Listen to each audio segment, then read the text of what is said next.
بسم اللہ الرحمن الرحیم۔ السلام علیکم، میں ہوں علی اصغر اور آپ دیکھ رہے ہیں میرا یوٹیوب چینل۔ انجینئر مرزا کی ضمانت کے لیے عدالت میں سماعت اور انجینئر مرزا کا کیس اسلامی نظریاتی کونسل میں پہنچ گیا،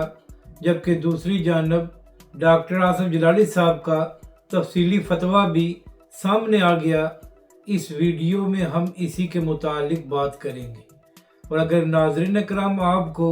یہ ویڈیو اچھی لگے تو اسے لائک اور شیئر ضرور کریں اور کمنٹس کے ذریعے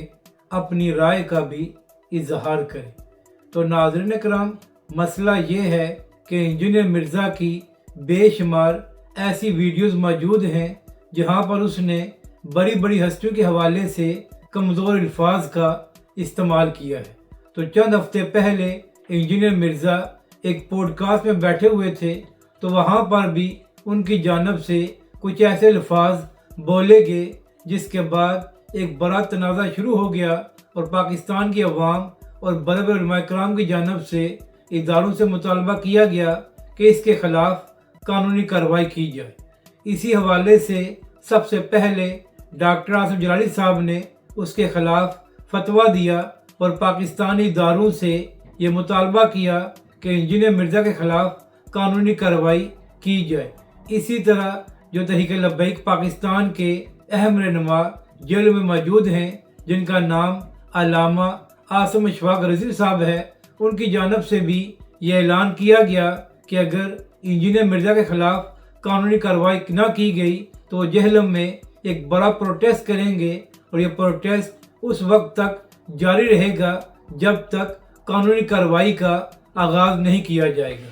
اور پھر بالآخر 26 اگست کو پہلے انجینئر مرزا کو ایم پی او کے تحت حفاظتی تحویل میں لیا گیا، اور اس کے بعد انجینئر مرزا کے خلاف ایک ایف آئی آر بھی درج ہو گئی، اور اس میں 295C کی دفعات کو بھی شامل کیا گیا، اور اس کے ساتھ ساتھ انجینئر مرزا کی اکیڈمی کو بھی سیل کر دیا گیا۔ اسی حوالے سے چند دن پہلے انجینئر مرزا کو راولپنڈی عدالت میں بھی پیش کیا گیا، جہاں پر جج صاحب نے ان کا 7 روزہ جسمانی ریمانڈ بھی دے دیا۔ تو ناظرین کرام، اس کے بعد انجینئر مرزا کو 19 سپٹمبر کو دوبارہ عدالت میں پیش کرنا تھا، مگر حکام کی جانب سے انجینئر مرزا کو 18 سپٹمبر کو عدالت میں پیش کیا گیا، اور ان کی جانب سے موقف یہ دیا گیا کہ چونکہ سیکیورٹی خدشات ہیں، جس کی وجہ سے ایک دن پہلے انجینئر صاحب کو عدالت میں پیش کیا گیا ہے۔ پھر ناظرین کرام، 18 سپٹمبر کو انجینئر مرزا کو عدالت نے 14 روزہ عدالتی ریمانڈ پر اڈیالہ جیل بھیج دیا۔ تو جب انجینئر مرزا کو عدالتی ریمانڈ پر اڈیالہ جیل بھیجا گیا تو اس کے بعد ان کے وکیل کی جانب سے ایک بیان سامنے آیا، جہاں پر انہوں نے کہا کہ جب کسی کو بھی عدالتی ریمانڈ پر جیل میں بھیجا جاتا ہے تو اس کے بعد وہ بیل کے لیے اپلائی کر سکتے ہیں،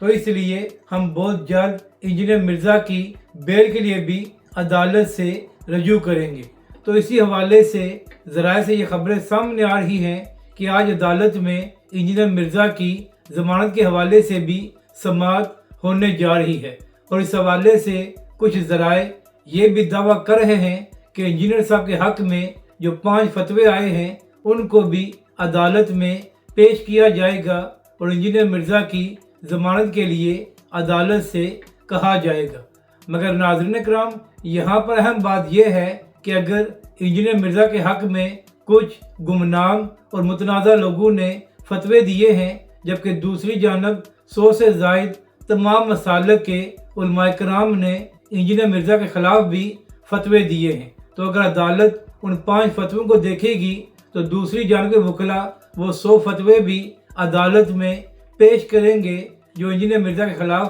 دیے گئے ہیں۔ تو اسی حوالے سے ڈاکٹر آصف جلالی صاحب کا بھی تفصیلی فتویٰ سامنے آ گیا ہے، اور ناظرین کرام، ڈاکٹر آصف جلالی صاحب کا یہ تفصیلی فتویٰ 16 سے 18 صفحات پر مشتمل ہے، اور اس فتوے میں ڈاکٹر آصف جلالی صاحب نے یہ دلائل دیے ہیں کہ کیوں انجینئر مرزا کے خلاف